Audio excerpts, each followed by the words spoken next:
Chapter 82. Ivan did not give Karen any chance to interrupt. He continued to say, Kevin and I were friends for many years. He took away all the dresses that I wanted to give to my wife in the future, but he did not show any signs of gratitude. He was really not lovable at all. Not lovable at all. Julie, what are you still doing there? Get in the car and leave. Mr. Ivan, please wait for a minute. Karen stopped Ivan and told him that she modified his dress. Before she could even finish her words, his face changed dramatically. He looked at the gown and said angrily, Who said that you can touch my dress? The person who was smiling earlier suddenly changed his attitude. Karen became scared and took a step back. But when she remembered that she had done something wrong, she stood there and waited for Ivan's reaction. But when he saw how Karen modified the dress, his face changed from angry to happy, and then from happy to sad. After a long time, he said, Mrs. Kyle, I will come back and find you. Innovative Tech's staff reunion dinner was carried out in a huge multi-purpose dining hall in Baiha Restaurant. There were 10 tables at the banquet. The front table gathered the presidents of the company and the high-level executives of the company. The guests were seated according to their titles and ranks. The large LED screen on the wall was constantly playing the latest advertisements for the company.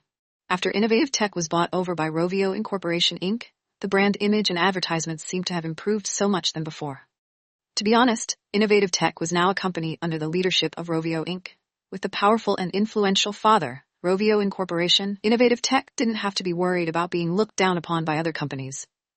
The dinner began at 7 o'clock in the evening. At 5 o'clock, everyone was starting to arrive. They were having fun, singing, jumping, and enjoying.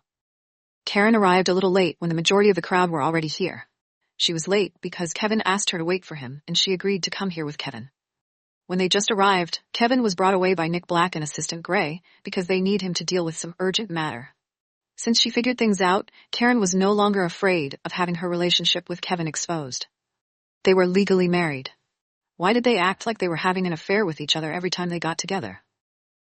At the beginning of the marriage, she was not willing to let colleagues in the company know about their relationship because she was afraid that there would be gossip and rumors about her. Recently, she met with some people and confronted events from her past, and things were not as terrible as she imagined. She could calmly face Charlie, who betrayed her, and also Christine, who hurt her. Even when she heard about what her mother said, she was not as sad as before.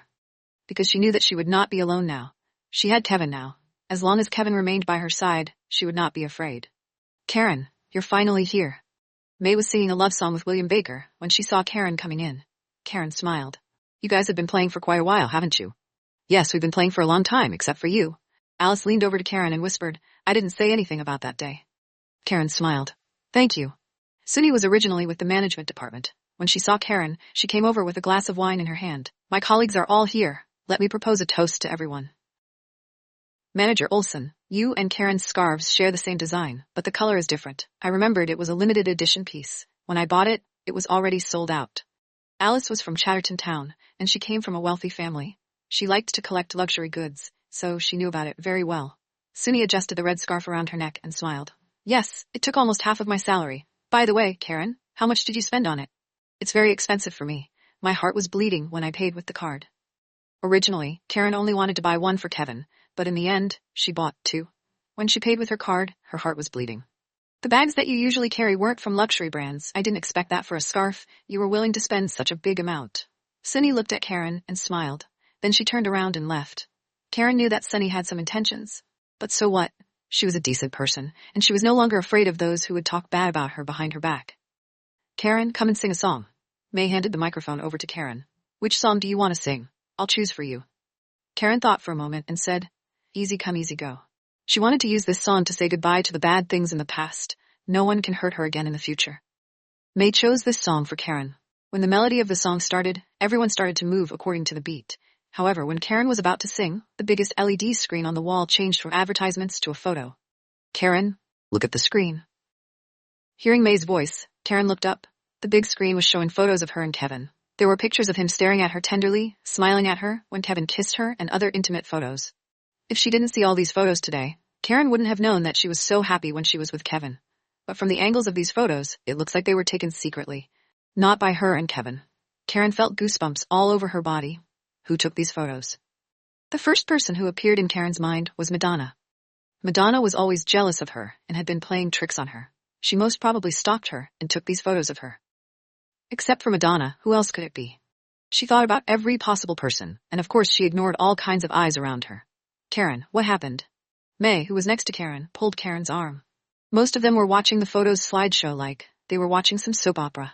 Suddenly, the sweet pictures changed into photos of Karen who was wearing exposing dress or being held by a strange man into the hotel, and rumors of Karen wanting to seduce her brother-in-law. Karen looked at the photos and the rumors that were accusing her. What happened 3 years ago seemed to be happening again. The betrayal of her lover caused her to be abandoned by the Daly family. Her father couldn't even pretend to be nice to her. Her sister Christine used the internet to cyberbully her. Then she blocked her from going out and attacked her. In the end, she was forced to leave Beaufort City, the place where she was born and grew up in. She came to Chatterton Town with Faye. They worked really hard here and finally had some achievements. However, she was being attacked again. Karen clenched her teeth and held her fists. This time, she would never let those people get what they wanted. Chapter 83. All kinds of looks, voices, and gestures. The scene seemed to have returned to 3 years ago. Curses and accusations could be heard. Those who had nothing to do with her and those who did not know the truth just listened to the rumors and started to scold. Those people thought that they were so much better and judged others, but they didn't know that their actions were hurting others. The screen was still showing the very unpleasant past of Karen. Hundreds of staff in the company were all looking at Karen. She had once again become the target of public criticism. The leopard cannot change its spots. It was a known fact that President Kyle has a wife, but she can still do such a thing. Finally, someone broke the silence, and the discussion started pouring. You can't judge a book by its cover. Yes, she looked like a decent girl, but she turned out to be that kind of person. President Kyle most probably did not know about her past. If he knew, he won't be with such a woman. The other accusations that they made did not affect Karen, but that sentence made her feel like she was stabbed right at her heart. No matter how others looked at her or talked about her, she didn't care. She cared about Kevin's opinion and if he would trust her. She didn't mention her past to Kevin, and she had never mentioned her family to him. It was because of her past, her family and her relatives were so terrible. Kevin was so perfect. He was perfect in all aspects, including his appearance, his ability, his knowledge, and his attitude. Sometimes, Karen thought that Kevin was like a rare treasure in the museum. You can only look at him from a distance and appreciate him, but you can never get him. She didn't want Kevin to look down on her and her family and think that she was the kind of woman who would seduce men. Kevin, what would he think of her? Would he be like these people? When Karen was caught up in her thoughts, she heard someone saying something. Manager Olson, Karen is an employee in your department. Come out and say something. After being forced by the audience, Sunny reluctantly stood on the stage, took the microphone, and said, Karen is an employee of the sales department, and the work results could be seen by everyone. As for her private life, this is her personal affair, and it has nothing to do with me. Sunny was not stupid. Even if she thought otherwise, she still would never say something that might offend others. Only the stupid Madonna would do all these. She was willing to pay any price for revenge. After today, Karen can no longer stay in innovative tech. As for her boss, as long as she continued to be ignorant, she would still remain as the manager of the business department. Now that Innovative Tech was bought by Rovio Incorporation, Inc., the position of the manager was more important to her. She would not allow Karen to continue to stay in the company. William looked at Karen and shook his head, as if he was trying to say, I used to regard her as a goddess, but it turns out that she is the kind of woman who had done so many shameless things. Alice Cole looked at Karen quietly, and her faint smile showed her true intentions. She was waiting for a good show. The other colleagues of the business department also looked at Karen, like they were also watching a show. Karen. May looked at Karen and gently pulled Karen's sleeves. Is it true? Were they true? All these things were all fake, but after rumors, who cared about the truth now? Karen took a deep breath, sat upright, raised her head, walked towards the stage in her heels, and stood under the LED big screen. With a slight smile on her lips, she looked at all the people under the stage who were looking at her as if she was a joke. As expected, they looked at her with disgust and shame, like she was a heinous sinner. She picked up the other microphone and said with a faint smile, I don't care who's behind all this today. I will keep the right to pursue the legal responsibility. Ha. Not knowing when Madonna arrived, and Madonna mocked indifferently, you used to seduce your brother-in-law, went to a hotel room with a man, and now you seduced a married man. Hearing Madonna's voice, Karen glared at her. Karen looked at Madonna with a creepy look. Madonna quickly looked away and said, You are such a shameless bitch. How dare you say that you want to sue someone? If you really want to investigate, the person who would be accused is you, the shameless homewrecker. It turned out that it was really Madonna who was playing tricks behind the scenes, but Karen believed that Madonna was not capable enough to cause this scene. Someone else must have done it with her. But who was that person? Her eyes moved slightly and she looked at Sunny, who was beside her. Then she thought about what Sunny said to her earlier. However, she only knew Sunny and Madonna after she came to Chatterton Town. With their background, it was impossible for them to find her past, to an extent where it was quite detailed. Behind them, someone else must have given them all the information. Was it Charlie or Christine? Although Charlie was mean, he would not allow the public to call out a powerless woman like her. Moreover, what happened today was exactly like what happened 3 years ago. And the director of the good show 3 years ago was Christine. You are really my good sister. I didn't fight with you to the end because I still treated you as my sister. I left my hometown and flew all the way here. Why are you so mean to me? But do you know, even a rabbit will bite when it is threatened? Karen narrowed her eyes slightly, shook her head, and smiled bitterly. Someone shouted, You'd better resign and leave. Don't stay here and make a fool out of yourself. Another person said, Manager Olson doesn't care, and the Human Resources Department doesn't want to get involved. How about we wait for Director Kyle to come and deal with it? Let Director Kyle deal with it. Karen's body trembled uncontrollably when she heard it. Although she was still smiling, she was panicking and confused. Besides panicking, her heart was filled with endless hatred. What would Kevin think of her? Would Kevin believe that she was that kind of woman? She put so much effort to get the happiness. Is she going to fall into her sister's trap? Chapter 84. Karen suddenly did not understand why she had to endure all this silently over the years. She used to think that she would have nothing to worry about once she ran away. But now, Charlie forced her again and again. Christine was putting traps everywhere. Both of them were like devils in hell, nibbling on her happiness bit by bit. How could they? Madonna walked towards Karen and said proudly in a low voice, Karen, as I said, no matter what price I have to pay, I won't let you go easily. Madonna smiled so proudly that her smile blinded Karen. Christine and Charlie could hurt her because she loved and cared about them. But she, Madonna, was she qualified? Karen snorted and slapped Madonna. Madonna, who do you think you are? She slapped her with all her strength, leaving red handprints on Madonna's face. Madonna covered her painful face and looked at Karen fiercely. Bitch, how dare you hit me? As soon as Madonna spoke, Karen slapped her again. If words don't work, maybe actions would. You fucking bitch. After being slapped twice in a row, Madonna did not want to lose. She rushed towards Karen and grabbed Karen's hair and pulled it hard. Karen's hair was pulled by Madonna. It hurt a lot, but she endured the pain. Karen found that Madonna was shorter than her and her high heels were taller than hers. She could make use of this advantage. Karen looked thin, but she was very strong. She did everything by herself over the years. Karen saw that Madonna was very near the edge of the stage. She pushed Madonna hard, who failed to maintain her stability, and fell to the ground.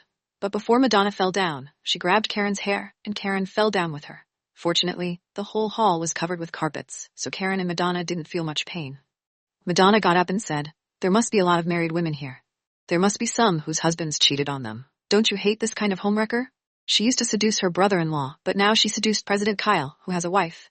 She may seduce your husband in the future. Madonna knew that she cannot deal with Karen alone. She must find allies, then they will be against Karen too. Madonna used to be a member of the Public Relations Department, so she can persuade people very well. Besides, Suni also said something to worsen the situation. Some people were affected and joined the team. Shame on you. Go away, homewrecker. Bitch, get lost. Seduced her brother-in-law, seduced a married man. All kinds of mean words were said one after another, piercing through Karen's ears and heart. Karen's foot was sprained when she fell down. She tried to stand up several times, but she struggled. She sprained her left foot. When she stood up, she was putting all her weight on her right foot. The scene seemed to replicate what happened 3 years ago. Once again, she could only watch them curse, but she could not do anything. She looked and listened to them. Slowly, everything in front of her became blurred. Assistant Gray, what is happening? A low and deep voice was heard. Everyone immediately turned around and saw Kevin walking along with Nick and Amelia. Hearing Kevin's voice, Karen quickly fixed her hair, stood straight, and raised her head high. No matter what he thought of her, she still did not want to lose her dignity in front of him. Madonna and Suni exchanged a look with each other, and they let out a faint grin. Kevin arrived. This was the time for the show to begin. Thinking that Karen would be abandoned and looked down by Kevin, Madonna was so happy and excited. Kevin was still wearing a silver-gray handmade suit. His face was calm, and his steps were very graceful. When he walked past them, everyone made way for him. Everyone's gaze fell on him, and they anticipated his move. His eyes could only see Karen standing amidst a storm. He saw Karen clenching her fists and her pale lips. He also saw she was faking her smile and trying hard to look like she didn't care. She was smiling, but Kevin could feel that she was crying. He wanted to wipe away her tears that were in her heart. Karen also looked at him. No, she didn't look at him. Her eyes were in his direction, but they were not focusing on him. She couldn't look at him. She didn't dare to look at him because she was afraid that she will see his judging eyes and hear his harsh words. Yes, she was afraid, so she did not dare to look at Kevin. She knew that he was getting closer and closer to her. Finally, he stood beside her and called her name gently as usual. Karen. Yes. Karen answered him gently as usual, but she did not dare to look at him. I am here.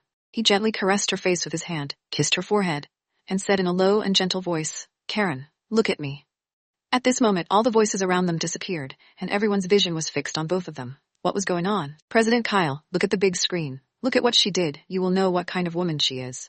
Madonna saw that Kevin did not show his disdain for Karen, but she saw his concerned eyes. She forgot about her position, and she stood up and shouted. Kevin tilted his head slightly and looked at the person who just spoke. A flashlight appeared in his seemingly calm eyes. Special Assistant Black. As soon as he glanced at her, Madonna was scared, so she took a few steps back and kept quiet. Nick immediately stepped forward and said, President Kyle, I will definitely get someone to investigate about what happened today. How can all these nobodies insult Mrs. Kyle's reputation? Mrs. Kyle? Everyone heard the two keywords, Mrs. Kyle, in Nick's sentence. Karen was Mrs. Kyle? Everyone widened their eyes as they were processing the news. They were all confused. Was President Kyle's wife actually Karen? Karen pursed her lips and finally looked at Kevin's face. She looked at him quietly. She wanted to smile at him, but tears flowed down her cheeks. Kevin's heart ached when he saw Karen's tears. He lowered his head to kiss her tears, but the more he kissed her, the more she cried. She only stopped crying for a long time. Chapter 85. Kevin raised his head and looked at everyone. His glance was as cold as ice and made everyone scared. After judging that the situation was not in her favor, Madonna wanted to sneak away. Miss, you hurt my wife. Do you think you can leave like this? Kevin said. Immediately, a security guard blocked Madonna's way. President Kyle, I did not hurt your wife. It was her. Madonna still wanted to argue, but when she saw Kevin's cold eyes, she became scared and shut her mouth immediately.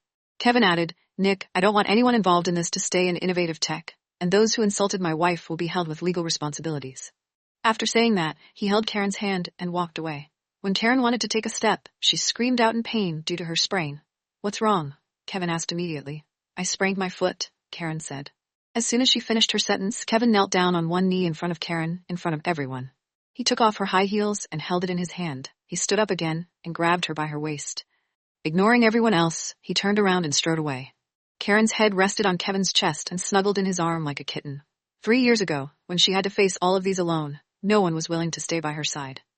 She turned around in a very pathetic manner every time when she had to face this alone. 3 years later, when she faced this situation again, Kevin was by her side, and he was willing to believe and protect her. She felt that she was very lucky to meet Kevin in her life, among people from all walks of life. After Kevin left with Karen in his arms, everyone reacted, and everyone's eyes were full of surprise. What did their director say just now? Did he say Karen was his wife? May stared at the direction in which Kevin and Karen left together, and she exclaimed, It turned out that Mrs. Kyle was Karen who was just working in our business department. William Baker also remembered what Karen said a few days ago. She said that she was married. Actually, her husband is their president. After being surprised, everyone broke out in cold sweat, especially those who had a share in insulting Karen. Amelia left with Kevin, while Nick stayed behind to deal with the matter. The company wanted to reward the staff, but no one expected it would turn out to be such a mess caused by the clowns. Nick looked around and said, Since all of you like to cause so much trouble, we'll talk about what's going on today. Nick looked at Madonna again and smiled indifferently. Can you afford to offend Mrs. Kyle? Before you want to mess with someone, see clearly with your eyes first. Madonna knew that she was in trouble now. She panicked and hurriedly looked at Sunny for help. Manager Olson. Sunny was as cunning as a fox. She already thought of a way of escaping herself before Madonna went looking for her. Once Madonna failed, she would definitely drag her down too. She must be careful when dealing with Madonna's trick. She should not leave any evidence of conspiring with Madonna. Even if Madonna testified against her, only a few people will believe her. Sunny said, Miss Madonna, do you need anything? Judging from Sunny's indifferent attitude and her tone, Madonna pieced the puzzles together. She had no evidence of Sunny conspiring with her. If Sunny denied it, she would be so embarrassed. After she knew Sunny will not help her, Madonna looked around in the crowd to search for Emma Wilson, but Emma Wilson looked away after Madonna glanced at her. It was impossible for her to help. Nick did not give them any chance to defend themselves and called the police directly. He handed this matter over to the police to investigate, and trusted Simon Campbell to come out with a result. Of course, those who offended Mrs. Kyle would probably be imprisoned for more than half a year. Baiha Restaurant was just next to Innovative Tech's office, and it will only take a few minutes to drive back home. After Mr. Watson sent them home, Kevin was still holding Karen's high heels in his hands and lifted her in his arms back home. When they were waiting for the elevator, they met an old couple who lived opposite them. The old couple's children were overseas. The old couple lived by themselves, so they were enthusiastic when they meet young people. They stayed here for nearly 3 months now. Karen always walked up and down the stairs every day. Occasionally, she would say hello to them when she met them. The old couple stared at Karen, and Karen felt embarrassed. She buried her head in Kevin's arms and did not dare to lift her head. The granny said with a smile, "Little girl, why are you so shy? When we were both young, my husband used to carry me on the streets." The granny said excitedly. Her man standing beside her coughed lightly, and his facial expression changed. Karen noticed that the women talked a lot, and the old man didn't like to talk. The old woman still liked to make the man blush even at this age. Karen looked at Kevin quietly, but she could only see his well-defined chin. She could not see his expression and did not know what he was thinking. He didn't say a word on the way back. She could only feel how tightly he held her. After listening to the granny's words, Karen felt that it was reasonable to be held by her husband, so she raised her head from Kevin's arms and smiled at the granny. "Thank you, Granny, I know." After saying this, Karen held onto Kevin's waist tightly with both her hands and snuggled her head against his chest. She thought everything was fine, but she did not see Kevin's slightly blushed face. Reaching home, Kevin gently placed Karen on the sofa, turned around and went looking for the emergency kit to treat Karen. He squatted down in front of her and took off her socks. Karen's feet were very pretty. It was fair and tender like a little baby and looked very cute. He held her ankle with his warm hands, massaged it, and applied for medicine on her feet. After looking at Kevin's serious face, Karen pursed her lips and looked at him. "Kevin, don't you care about my past at all?" Kevin looked at her and emphasized again, "Karen, I have already told you that your past has nothing to do with me. What I care about is your future. Our future." What should she do? Karen felt like crying again. She was not someone who likes to cry, but she cried so much in front of Kevin as if she wanted to show him all her sorrow. But in the end, she held back her tears. She cannot cry. She should smile more in front of him. She looked at him and smiled. "Our future," Kevin said. "We'll be together in our future." Karen nodded heavily. "Yes, in our future, we'll both be there."